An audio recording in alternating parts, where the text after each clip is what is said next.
The Marcellus Central School District Board of Education, Monday, June 3rd, 2024. Today is Monday, right? Okay.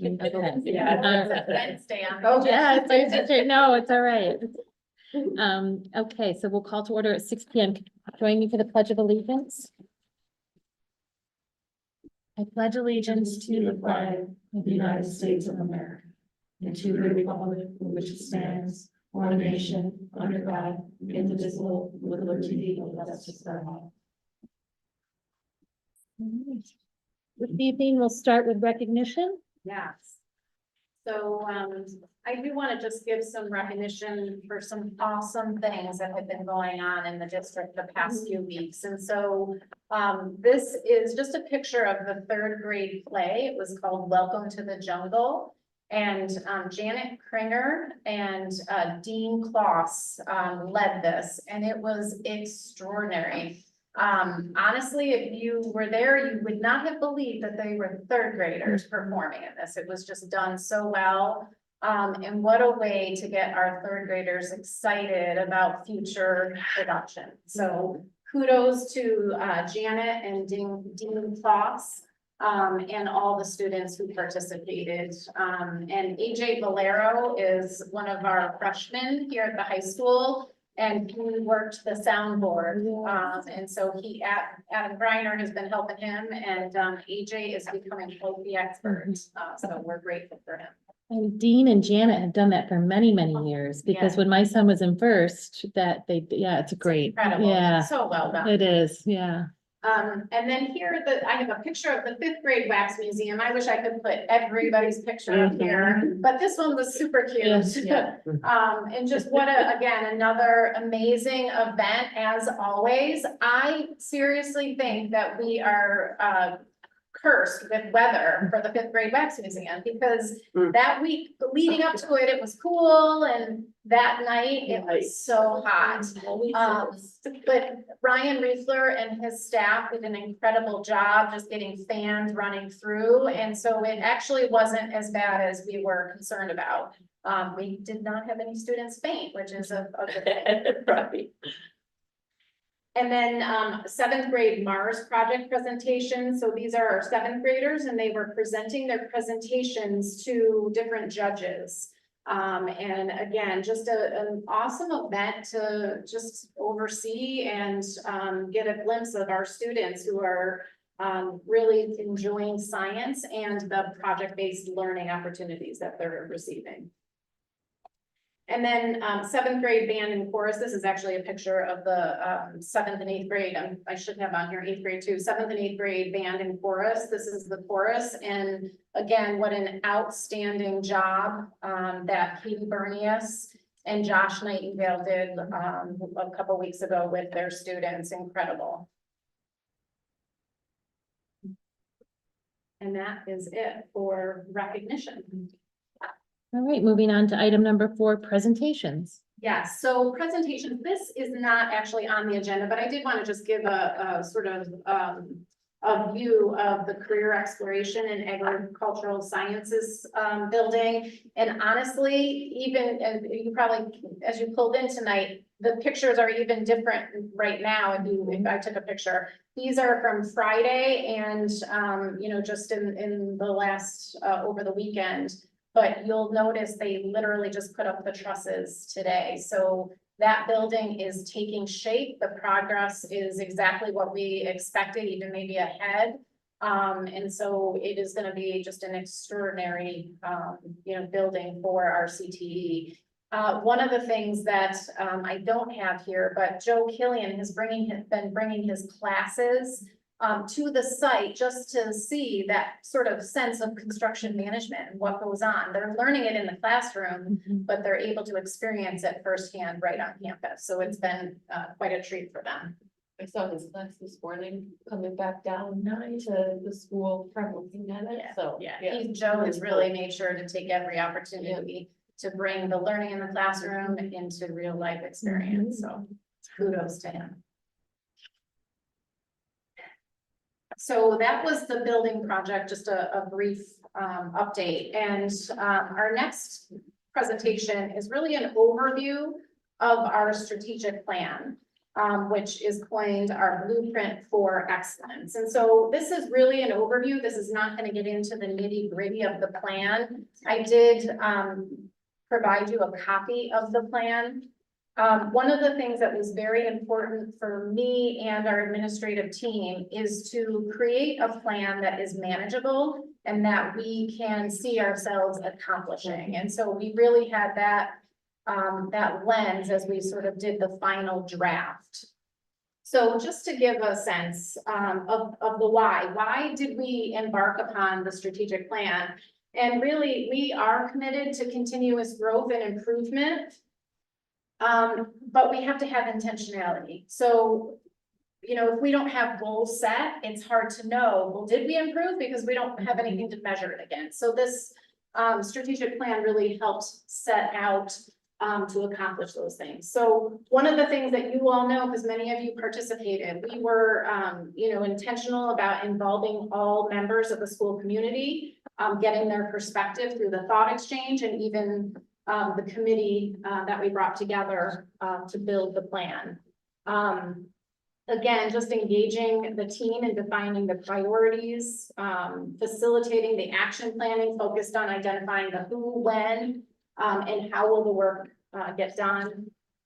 Really, it is a roadmap for us to accomplish what we feel is important to make sure that we're giving students what they need and deserve. And it's a way for us to be transparent and accountable. We're showing the public, like, this is our goal, this is the time frame, this is who's going to accomplish it.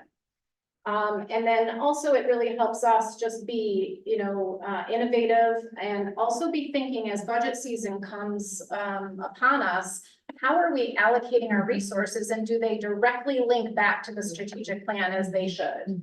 And so it is an iterative, evolving document. It's not necessarily something that will be stale. We will revisit it over the course of a year. And we will be reporting to the board throughout the year just to give you a sense of where we're headed and what we've accomplished and what we still need to do.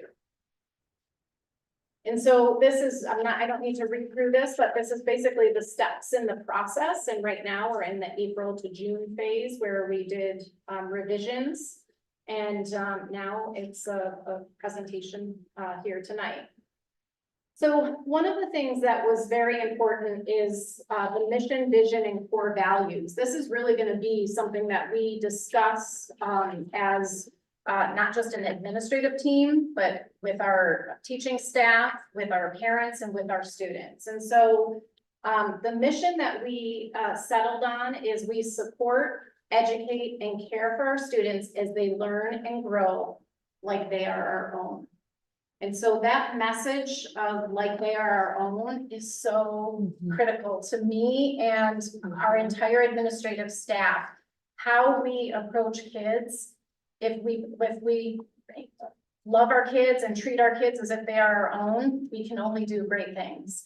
And so, you know, even just a little side note, the other day I was walking to the high school, I stumbled upon Kara Lux on the playground and she's holding a student, rocking a student back and forth who was having a little bit of a meltdown. And this is exactly what it means. Whoever that child was, if their parent could see that, they would know that we are caring for kids as if they are our own. And then vision, we're again wanting to make sure we keep that connect, empower, ignite, which we value so much, the work that we did several years ago. So the vision, we connect with all children and empower them to strive toward excellence and ignite their learning each and every day. So that is the vision that we are after as a district. And then core beliefs, I don't need to read through the explanations, but these are going to be our guiding principles of beliefs: integrity, trust, dedication, compassion, respect, perseverance, safety, and humility.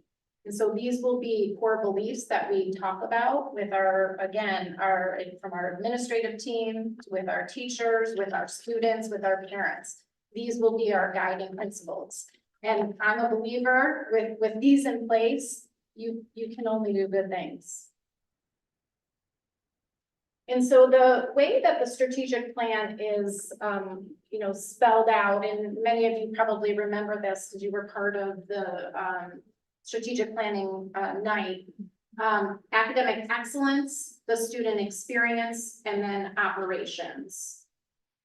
And so this is just sort of a sample of the very first page of what you have in front of you. And so we are committed to collaborating to support academic excellence by utilizing K-12 curriculum that blends academics, career exploration, and social responsibility. And again, this is just sort of a sample of what the plan, the very first page of that plan looks like. And then under student experience, we will educate all students in a culturally responsive and inclusive manner to meet their diverse physical, emotional, and learning needs. Again, this is just a first page sample of what the plan looks like. And then operations, we will focus on improving clarity and communication, creating an empowering culture focused on our core values, and fostering a climate that is supported by appropriate and well-maintained facilities. And again, just a glimpse of what that first page of that plan looks like. And then for next steps, really what we have here is that iterative process. So in July, we'll review the blueprint as an administrative team so that we know exactly what parts of it we own as individuals and as a team. And then in August, we'll unpack that with our faculty and staff right at the beginning of the school year. In September, we'll provide that plan, again, the formal plan to the community. In December, we will do a update for the board and the community and staff where we are at that point in the year. In February and March, we will be looking at that plan as we make decisions on allocating resources for the budget. And then in June, again, we'll do a progress update for the board and the community. And then in June also, we will seek stakeholder feedback to inform any updates or revisions for the plan. So every year, this will just become a process, getting a sense of where we were, where we are now, and what we still need to do. And that's it. And I just want to thank everyone that was involved, everyone that gave feedback through the thought exchange. And certainly everyone who participated actively in the different committees. So, I think we have a great plan and a lot of work to do, but I think the timelines are reasonable, and that was really important to me so that our not just our administrative team, but we all feel successful in reaching these goals that we set for ourselves. This is great, Jean. Thank you. This was important work to be done. And I remember the night that we were all here and working, having all different stakeholders involved, and we all divided up and sat with different groups. But I can see the language that came out of some of those side conversations in here. So I can see that we really took into consideration all of the stakeholders' input. And it was great conversations that we had, with parents and staff, and so important work to be done. Yeah, I think for me, and I think our administrative team would say this too, without these goals sort of in place, you're sometimes just spinning your wheels. So it helps just bring focus to the work in the district and bring cohesion K-12, which is something that we're seeking. Sure. All right, so Mike Free is up next. Good evening. So the success with the athletic programs this year is continuing as we're moving forward in the spring. And just to give you an update of where we are. So far this spring, we have had 3 team league championships, boys lacrosse, softball, and our boys outdoor track and field team won the OHSL championship league. So that's great. And there's so many individuals in track and field with the league stuff that I'm just including the teams. So now we go on to the big awards. So in track and field, we had several individual section champions, which they won their event at the section championship meet. The 4x800 relay with Liam Eldridge, Aaron Weber, Alex Mastraka, and Jameson Palin. The triple jump with Joe Strickler. and the 110-meter hurdles with Owen Alexander and also Maddie Foy. The 110-meter hurdles for the girls. With our teams in sectionals, we had two teams that were sectional champions, boys lacrosse and softball. Both boys lacrosse and softball went on this past weekend and they played in their respective regional championships. And boys lacrosse, like big time handed, was 21-4. Wow. That regional championship to win that one. And softball had just an amazing game. It started out, we were up 2-0. And then the other team, Susquehanna Valley, slowly, they scored a run and then they scored 2 runs and they were up 3-2. And we were going into the 6th inning. They were up 3-2. And then in the 6th inning, we scored 3 more runs to make it 5-2. And then held them off for the 7th inning and they won our first ever regional championship of softball. And that was an outstanding game to watch. So our girls played just an amazing softball game. And there were only 2 errors that I remember happening during the whole entire game. That's how you win baseball. You gotta get hits and you gotta make no errors when you're on defense. Yeah. So it was a great game to watch. So now with those wins, the team sports, what happens, boys lacrosse plays Wednesday down at Portland State. It's on the white field. They play at Kindness out of Rochester, Section 5. I believe it's a private school, but don't quote me on that, but they play at Kindness. They play at 3 o'clock on Wednesday in the state semifinals. Softball goes all the way down to Bellport, New York on Long Island. And they are playing Wellsville, which is a Section 5 team, down there for the state semifinals at 6 o'clock on Friday. And then out of all of our individual section champions, there was a whole bunch of kids that also met qualifying times to go to state qualifiers. And at the state qualifier meet last week, Maddie Foy met the qualifying time to go to the state championship meet. And Owen Alexander won the 110-meter high hurdles of the New York State qualifiers, which automatically sends them to the state championship meet. And they run Friday afternoon out at CNS High School in the state championship meet. So they do all of their heats on Friday night. And right now, just looking at the times in comparison where they sit, they both should be able to make it to the finals on Saturday, the final heats. And that's where we're going. I won't jinx anything from there because, well, if the girls win Friday night, then they play Saturday in the championship staying down in Long Island. And if the boys win Wednesday, they go down to Hofstra University and play on Saturday morning for the state championship. So it's a real busy weekend, real successful season so far. Wish them luck. Very exciting. Yes. Kudos to you, Mike. Yes, yeah. Thank you, Mike. Great group of coaches, Mhm. great group of athletes. You also got to get interest in parents. Yes, no doubt. So, thank you. Thank Thank you. you. Thanks. Mike's been busy. Yeah, like that. Tracking and following all these things.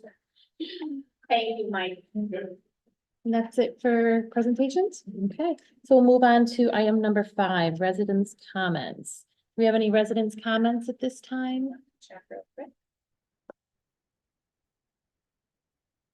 No residents' comments. Okay. Moving on to the business portion of the meeting. Item 6.1, amendment to the architectural service agreement. Resolved that the Board of Education approves the attached amendment agreement with King and King Architects for Architectural Design Services. Can I have a motion? Motion. Ellie? Second. Second, Catherine. Questions or comments?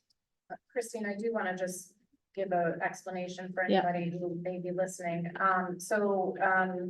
This is, if you recall, the emergency domestic water pipe Mhm. that we're doing the work here at the high school. That was not initially planned, obviously, as the emergency tells us.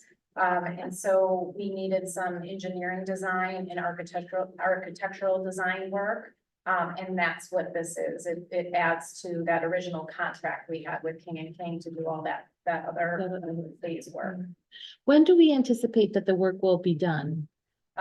We have a start, and Ryan, I'm gonna go to you, but, in early July is when they're gonna get started because they can turn the water Oh, off. right, okay. But Ryan, if you can expound on that.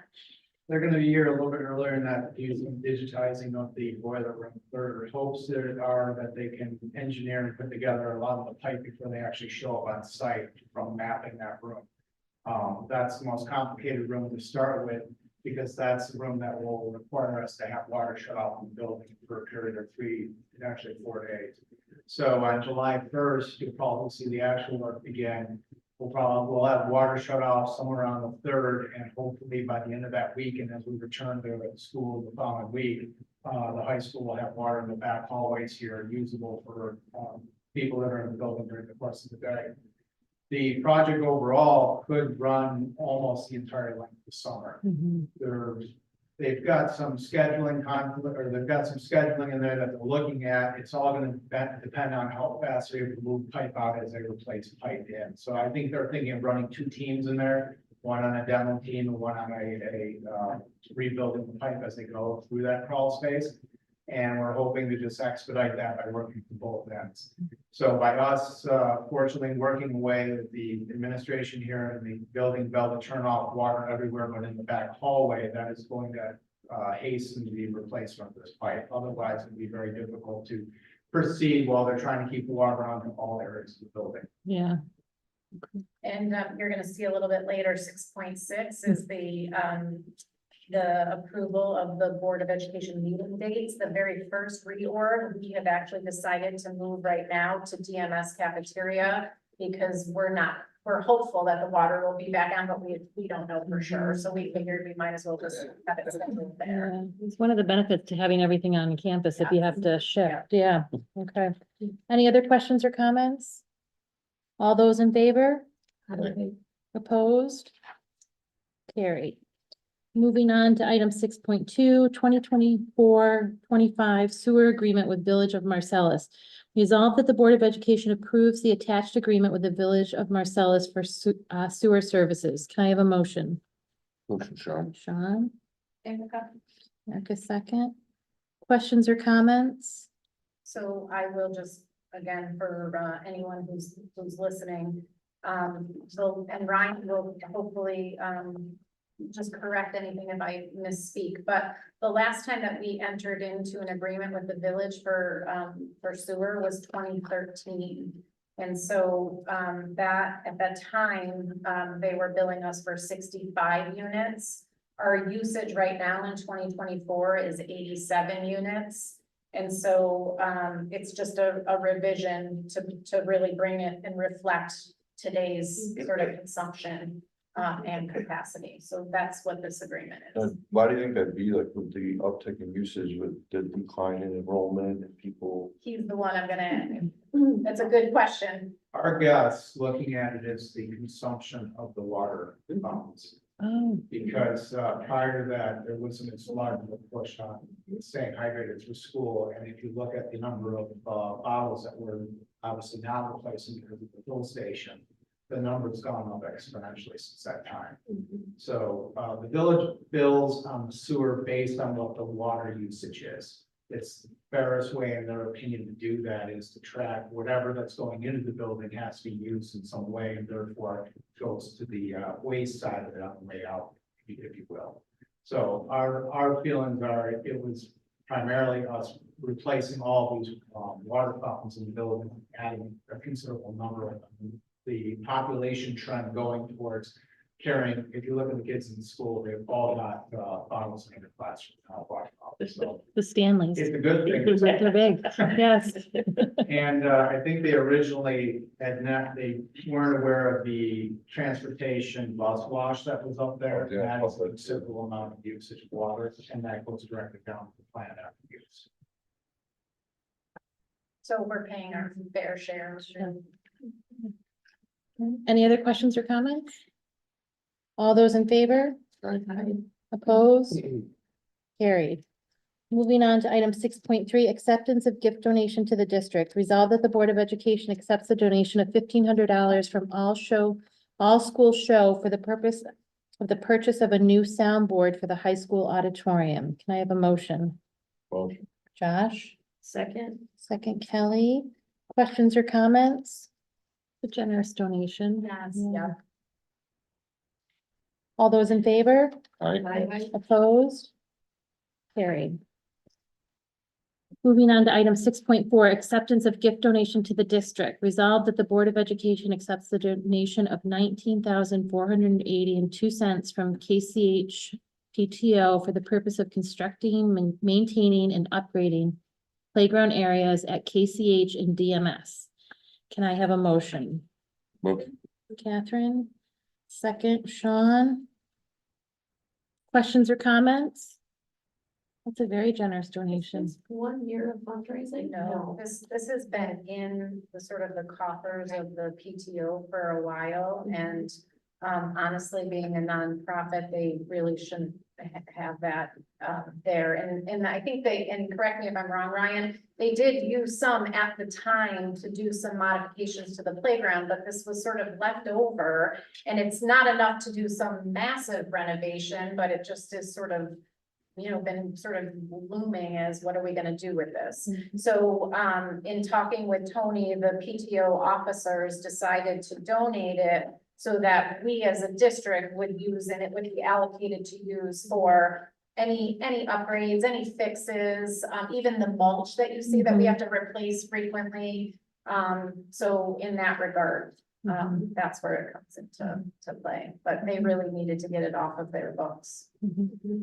Ryan? It was a large grassroots fundraising campaign back when they built the KCH main playground. So when the original wooden one was removed and replaced, the PTO had fundraised for 3 straight years in addition to generous grants from DeFrancisco. I think that was somewhere in the neighborhood of $125,000 that eventually went to that playground. We did an assisted build to save some money instead of having it built completely by the vendor. And that 19,000 plus was left over in 2019. It's just stayed within savings account because there's going to be a seeding money for either a kindergarten or DMS potential. And prior to COVID, we kind of spooled up and got plans together for a DMS remodel. But looking at the price tag nearing almost $200,000 at that point, and then COVID hit and everything kind of came to a total standstill. It was best at that point to move the money into the district to utilize. Thank you, Ryan. Any other questions or comments? All those in favor? Opposed? Carried. Acceptance of gift donation to the district. Resolved that the Board of Education accepts the donation of $495.38 from the Marcellus Academic Club for the purpose of the purchase of books for the incoming kindergarten class. Can I have a motion? Motion. Kelly and Catherine. Thank you, Catherine. All right, and any questions or comments? We did this last year too, Yes, right? So when the yes. kids come in for kindergarten screening, they get a screening, book, yeah. yeah. All right, all those in favor? Opposed? Carried. Approval of Board of Education meeting dates for 2024-25. Resolved that the Board of Education approves the Board of Education meeting dates for the 2024-25 school year. Can I have a motion? Motion, Sean. Sean, Erica? Erica, questions or comments? All those in favor? Opposed? Carried. Item 6.7, first reading of District Board of Education policy. Resolved that the Board of Education approves the first reading of the following board policy, 6213 probation and tenure. Can I have a motion? Motion. Josh, Second. second, Kelly? Okay, questions or comments? So this is just several years ago, the legislation changed on this. So a probationary teacher needs to wait 4 years to receive tenure. Mhm. And if you have a teacher who comes to a district, you know, who already had tenure in another district, they have to wait 3 years. Mhm. It used to be 3 years for to receive tenure the first time and 2 years if Yeah. you already received it. So all we're doing here is updating our policy to align with the law. All those in favor? Aye. Opposed? Carried. Item 6.8, acceptance of proposal. Resolved that the Board of Education accepts the following proposal for the replacement of domestic water piping at the senior high school.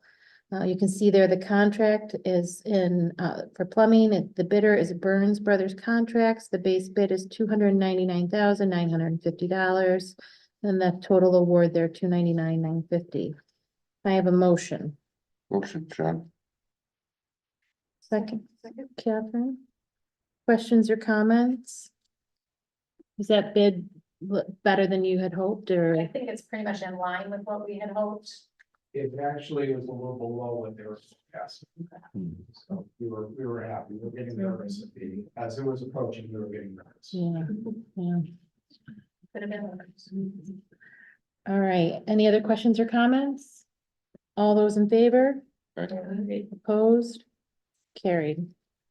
All right, item 6.9, change to the district calendar. Resolved that the Board of Education accepts the change of the last day for students from June 25th, 2024 to June 24th, 2024. Can I have a motion? Motion. Catherine and then Kelly? Any So- questions or comments? Yeah, just so, you know, we do look closely at the requirement for student days and student minutes. We are well with it, like, we're over that range. Some schools have shifted to 2 half days at the end, and we decided to do 1 full day at the end and then give our teachers some time. Hmm, I mean, there's just so much to do at the end, wrapping up Mhm. grades. Some teachers are moving classrooms, and so it really just helps the logistics. And even some of the work that we want to do with our teachers in the summertime around curriculum. mhm. It helps us just engage with our teachers before they leave. Yeah. It really is just a helpful way to give teachers some time to wrap up. Sure. Any other questions or comments? All those in favor? Opposed? Carried. Okay, moving on to personnel. Resolved that the following personnel items be approved. You can see them listed there before you, items 7.1 to 7.12. Can I have a motion? Erica, Second. second, Sean. Questions or comments on any of those items there? All those in favor? Opposed? Carried. Moving on to item number 8, consent agenda. Resolved that the consent agenda consisting of the following items be approved. Items 8.1 through 8.7. No, I'm sorry, 8.1 through 8.9. Can I have a motion? Motion. Catherine, Second. second Kelly. Questions or comments about any of those items? All those in favor? Aye. Opposed? Carried. Okay, moving on to item number 9, information items. Yeah, so just to give the board some updates on the state. So right in front of Governor Hochul right now is a legislation to require that boards of education have a student board member. So we anticipate that she's gonna sign that. We're watching closely just to get a sense of if that needs to go into place sooner than later. I think it's probably a great idea for us to move in that direction anyway, and so I will work towards just figuring out in September, October, if we can bring a student member on. Just so you know, the student member does not vote. The student member cannot attend executive session. They are there to pose questions, to, you know, engage in dialogue with the board. But I think it's just it's a great new addition for boards across the state. So does the district get to determine the process to select? Or is in what's going on right now in what's in front of her, is there a kind of a preliminary Yeah, there's not a lot about what I believe, based on what I'm hearing, is that it will be the district's sort of discretion to set a process. So stay tuned, we'll definitely be following once she signs it and seeing the actual, regulation. I think it's a great idea. Yeah, Mhm. I think it's always nice. I think we did it years ago. I remember being in the library at the high school and we had, I cannot remember her name. But there was a senior high school student. And it was great just to hear their questions Sure. and Mahoney. Yep. So yeah, it'll be a great addition. And then the other thing that I do want to just, put out there is we are in the midst of launching a climate survey. And so, this is something that the Department of Education encourages school districts, to do. And so, I'll be sending out information via Parent Square, but the survey, is for students, for all staff, and for parents. And so, it's anonymous and we take all of that information. It's run through a platform that we use called Linkit, and Linkit we use right now for RTI. But they're also going to be running this data through that platform, just to give us a sense of areas, when we're talking about climate and culture, what areas that we may need to be thinking about or focused on. And again, it's perfect timing as we're launching the strategic plan to have that information too. And so, some of the questions, from a student perspective might be, do you feel like you have support when you bring an issue to your teacher? Do you feel like you have support if you bring an issue to administration? Questions like that are trying to get at what's the climate like? And again, it will be, we will request, people to complete that survey from all different stakeholder paths here. That's it. That's it, okay. Moving on to item number 10, executive session. Item 10.1, enter executive session. Resolve that the meeting in public be adjourned and an executive session be convened for the purpose of discussion of the evaluation of the superintendent. Can I have a motion? Motion. Sean? Second, Catherine. All those in favor? Opposed? Carried. We will be entering executive session at 6:37.